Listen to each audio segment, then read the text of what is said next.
At a young age, Zach Vachakhan found himself hanging around bad influences as a result of unresolved issues concerning his father. I grew up without my dad. He left when I was pretty young, and throughout my life, I've always wondered why he left, and I always had this feeling that it was my fault. So I started getting into the wrong crowd.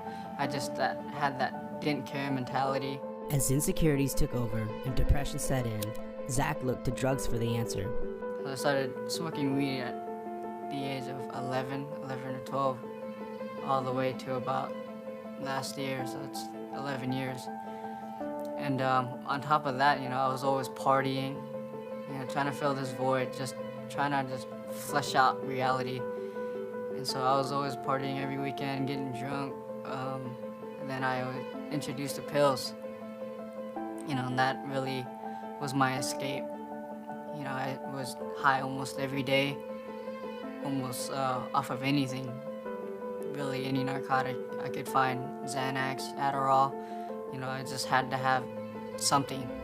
Still void of peace, Zach turned to his family's religion of Buddhism, and even went as far as becoming a monk.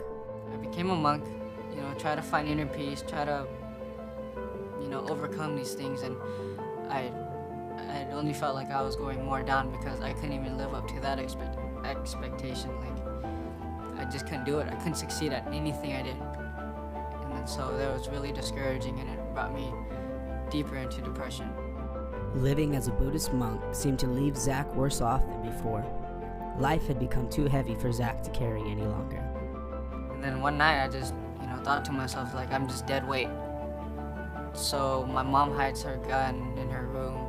I'm not gonna say where, but I went and grabbed it, and I ran downstairs and locked my door, turned up the music, and tried to pull the trigger, but it just jammed. And I figured it was a sign somehow. Zach had planned to commit suicide once more, but was caught by a friend who had stopped him in the act.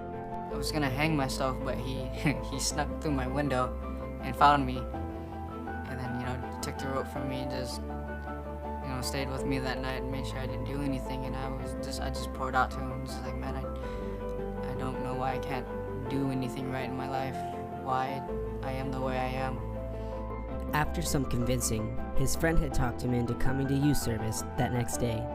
The presence here was amazing. It was really good, but it was weird to me to see how much people cared. I was wondering where all this, excitement and love and stuff was coming from. Why these people worship this God so much, because I'm over here going through what I'm going through, and I just didn't believe in a God. The words spoken that night had reached Zach in a way that nothing else had. I was being touched.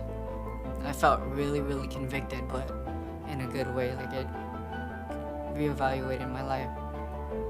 And I went home, I cried. I didn't make it to 20 minutes of the service, but I went home and I cried, and something sparked in me that I somehow found a Bible in a Buddhist home. It was kind of ironic.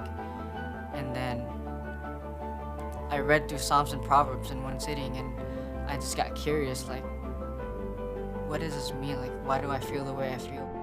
That following Sunday, Zach was back in church and gave his life to Christ.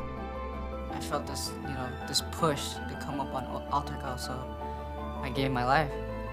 And things have been great. I was set free from drugs. I never went back. I actually found a big packet of pills.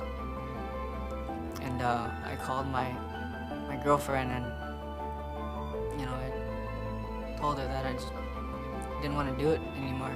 So I flushed them. And then God has taken me through so much now. Me and my girlfriend were living a sinful life, and we decided to separate, and try to focus on God. And now we're getting married, and we're both serving in the church, and it's amazing to be in an environment where people care, and to feel the presence of God, to know what true love and true peace is. My name is Zach Vachakhan, and this is my testimony.